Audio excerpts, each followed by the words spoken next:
Dialysis खून साफ करने की एक प्रक्रिया है जो किडनी फेलियर के मरीजों के लिए जीवनदायिनी है। लेकिन डायलिसिस की ज़रूरत पड़ती कब है? क्योंकि आमतौर पे लोग इससे बचना चाहते हैं।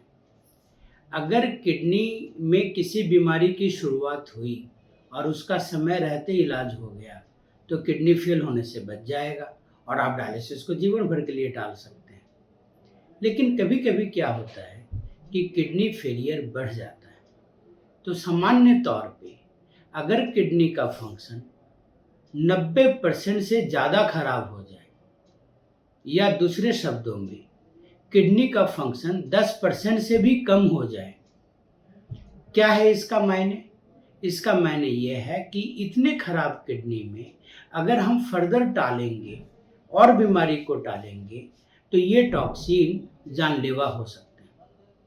तो डायलिसिस की ज़रूरत तब पड़ती है जब केमिकल्स का, टॉक्सिन्स का शरीर में लेवल इतना बढ़ जाए कि वह शरीर के साथ हानि करने लगे, जो नॉर्मली 10% ऑफ किडनी फंक्शन पे होता है।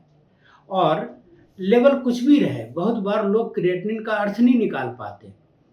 एक 40 किलो के मरीज में 4 क्रिएटिनिन के मायने उतने ही हैं जितना 80 किलो के मरीज में 8 क्रिएटिनिन के मायने। तो एक क्रिएटिनिन वैल्यू पे कोई निष्कर्ष निकालना डॉक्टर और मरीज के लिए आसान नहीं होता। एक्चुअली जीएफआर निकालना चाहिए, ग्लोमेरुलर फिल्ट्रेशन रेट, या अलग शब्दों में कहें तो ये निकालना चाहिए कि किडनी कितना % काम कर रहा है। तो उसके फार्मूलाज हैं, उसके ऐप्स हैं, आप किसी का भी सहारा ले लें।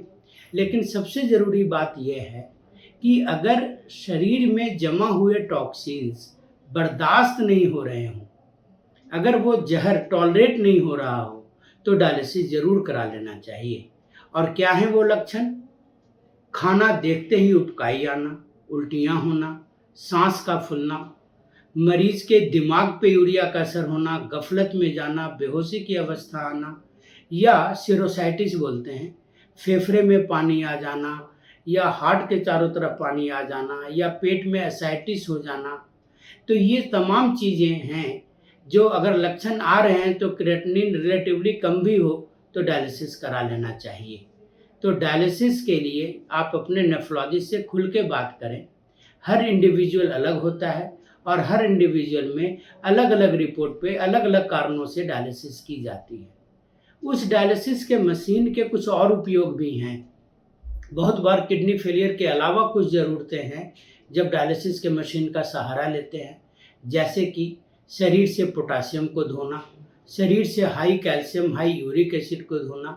कभी कभी कैंसर के मरीजों में इन केमिकल्स की बढ़ोतरी हो जाती है और डायलिसिस के मशीन का सहारा लेना पड़ता है। कभी कभी तेजाब धोने के लिए डायलिसिस करते हैं। कभी कभी टेम्परेचर को एडजस्ट करने के लिए, अगर एक्सट्रीम ऑफ टेम्परेचर हुआ हो, हाइपोथर्मिया हो, तो उन चीज़ों का सहारा ले सकते हैं। एंड मोस्ट इम्पॉर्टेंट, बहुत बार पॉइजनिंग के लिए अगर कोई जहर खा लिया हो तो जहर को धोने के लिए भी डायलिसिस का सहारा लेते हैं। तो डायलिसिस एक बहुत ही कम्प्लेक्स प्रोसीजर है जिसको आज साइंस ने सरलता के साथ आगे प्रस्तुत किया है। इसके बारे में और जानकारी अपने नेफ्रोलॉजिस्ट से ग्रहण करें। धन्यवाद।